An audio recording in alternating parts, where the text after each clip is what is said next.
This section will focus on the international migration of jollof rice and how this came about due to colonialism and the slave trade.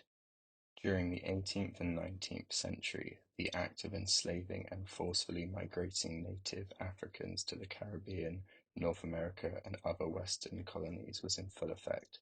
This infamous practice is commonly referred to as the slave trade. The start of the slave trade predates colonialism.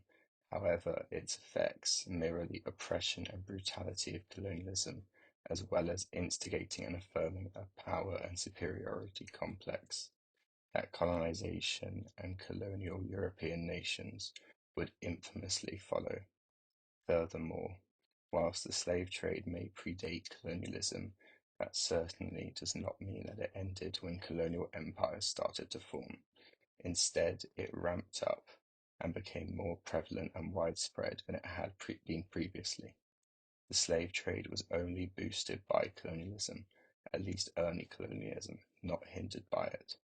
Understanding the slave trade is fundamental to understanding the cultural and societal legacies of colonialism. One unintended result of this was the international migration of culture and cuisine. Due to the slave trade, there is an undeniable link between African cuisine to many staple dishes in North America and the Caribbean. Displaced populations of enslaved peoples recreated many significant dishes from their native countries in attempt to reclaim some of their lost culture and social practices. Jollof rice was no exception to this. Jambalaya, with its origins in New Orleans and its significance as a staple of Creole cuisine, is one such dish. As Selleck identifies, jambalaya, which seems to have been adopted as representing the Cajun tradition of Louisiana, and which became known worldwide during the explosion of interest in Cajun cookery in the 1980s, is simply jollof rice. Every part of jambalaya, from the preparation to the ingredients used, mirrors that of jollof rice. Earlier arguments claimed that the inspiration for jambalaya came from Spanish paella or other colonial influences, and it was not until much later that the West African dish jollof rice was appropriately credited. This migration of jollof rice highlights the impact of colonialism and the slave trade, underpinning the effect on community and culture that both of these practices instigated, whilst also showing the deep resilience and desire to preserve significant culture and cuisine. If part of the colonial slavery was designed to forcibly take away community and culture, then dishes like jambalaya came about to preserve said culture and community. Such dishes are critical as they highlight how cultural identity is so intrinsically important that it is able to survive through even the harshest forms of oppression. The significance and legacy of jambalaya is paramount. Enslaved populations recreated their native dish of jollof rice, and in doing so, enshrined it as a new staple, as well as preserved the historical identity from their native countries. The very legacy of this dish is rooted from every aspect of colonial history it has endured, from the colonization of Western Africa to the enslavement and forced migration of many of its peoples, to the recreation of jollof rice to preserve cultural and social practices, to its place today as jambalaya and a staple of Creole cuisine. Jollof rice as a dish has endured and continued through centuries of colonialism. Like many dishes that came about through forced colonial migration, the recreation of jollof rice, that being jambalaya, has slight differences. However, these differences can be attributed to the need to adapt to the readily available ingredients and spices in different geographical areas, as well as slightly differing regional and family recipes and versions of the original jollof rice being present in the first place. All of this has led to jambalaya essentially being jollof rice with a new name and a few tweaks. Cuisine like jollof rice and jambalaya are critical to develop our understanding of post-colonialism. This is due to the fact that they are able to survive when faced with such extreme colonial oppression. Furthermore, they also highlight how cultural, societal, and historical identity is so fundamentally important that it is able to survive and grow even when faced with harsh and brutal opposition working against it. What were the effects of colonialism on jollof rice, and how does it provide a sense of cultural identity? Jollof rice, a dish that encapsulates the essence of West African cuisine, has undergone a complex evolution shaped by colonial influences, and yet remains a significant force for shaping post-colonial identity across West Africa and beyond. The colonial influence on jollof rice can be traced back to the 15th century, when the arrival of European colonial powers began to initiate a series of events that significantly impacted African food cultures, including the preparation and ingredients used in jollof rice. Tomatoes and peppers, for example, native to South and Central America, were introduced to Senegal by Portuguese merchants via their trading posts along the Senegal River in 1448. This began to integrate new crops into local cuisines, altering the flavours, textures and cooking techniques used to prepare jollof rice. The imposition of cash crops and exploitative farming systems also led to changes in food production, with local staple crops frequently replaced or supplemented by cash crops demanded by the colonial powers. An example of this were the changes brought about to agricultural practices used in the cultivation of rice, as colonizers introduced wet rice varieties into Senegal. Although many regions, such as those south of the Senegambia River, were known to grow both rice and millet, the introduction of Asian rice quickly took over and are now the most commonly found variety in the jollof rice dish today. Whilst the variety of culinary traditions across the African diaspora is immeasurable, jollof rice has long been a unifying dish embraced across different regions, irrespective of ethnic backgrounds. In other words, jollof rice's significance extends way beyond mere consumption and has strong associations with ceremonial gatherings, as well as the artistry that goes along with its presentation of great cultural importance. A notable example is the renowned expertise of the women of St. Louis in Senegal, who are celebrated for their exceptional finesse with which they prepare the dish, as well as their ritualistic practices for consuming it. The preparation varies based on the significance of the occasion or even the level of warmth one feels for the recipient of the dish, and it is intricately connected to specific cultural customs, such as the prohibition of sitting with a raised knee, as well as being careful not to drop any rice grains while eating the dish.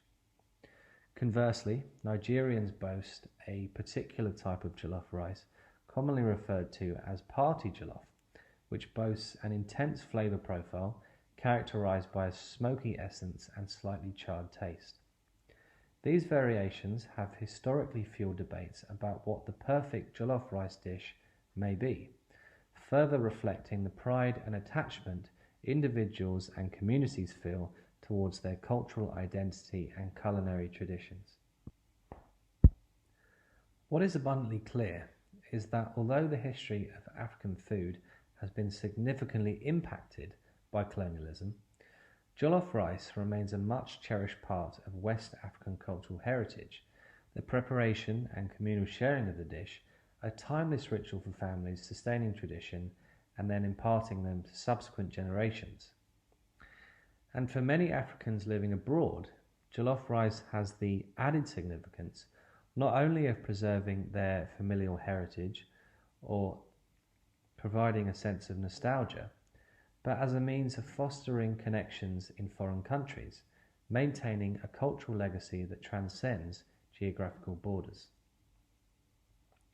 By comprehending how colonialism impacted culinary traditions, such as jollof rice, we can acquire a deeper understanding of the intricate dynamics surrounding post-colonial identity, allowing us to shed light on the enduring strength of indigenous cultures and their resilience in preserving traditions despite the historical disruptions brought about by centuries of colonization. Task 4. Post-colonial impact of jollof rice. Food in the post-colonial era. Food acts as a symbolic expression of cultural and ethnic identity. Migration, for example the slave trade, presents new inhabitants to new foods and cultures that perhaps could challenge the migrant's identity. Studies into food habits among migrants indicate that food choices rarely change to that of the host country, with migrants preferring to indulge in dishes from their native state, perhaps in an effort to maintain ethnic and cultural identity. In this presentation, I will be discussing the effects that slave trade and colonial rule continue to have on the African Americans and jollof rice. Jollof rice in the 21st century.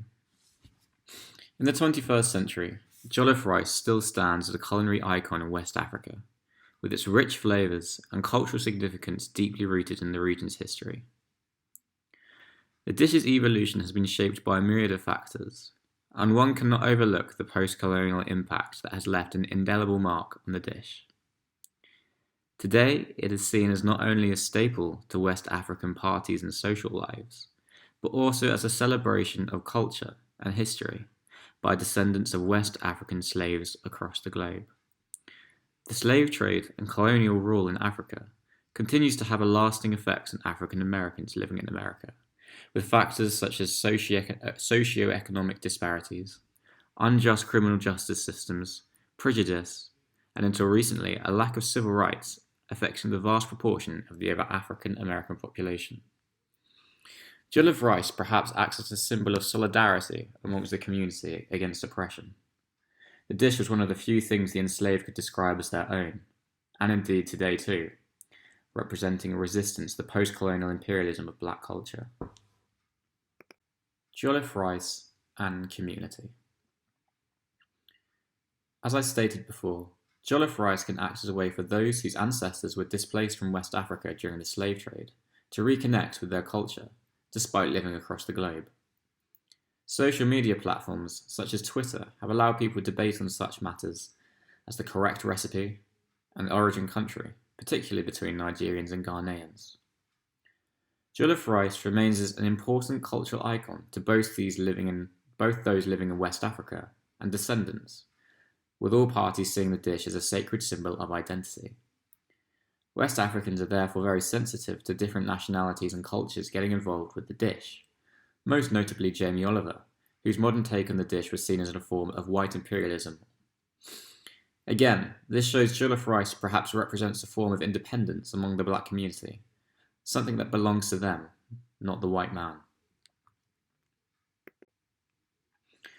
Post-colonial impact on jollof rice.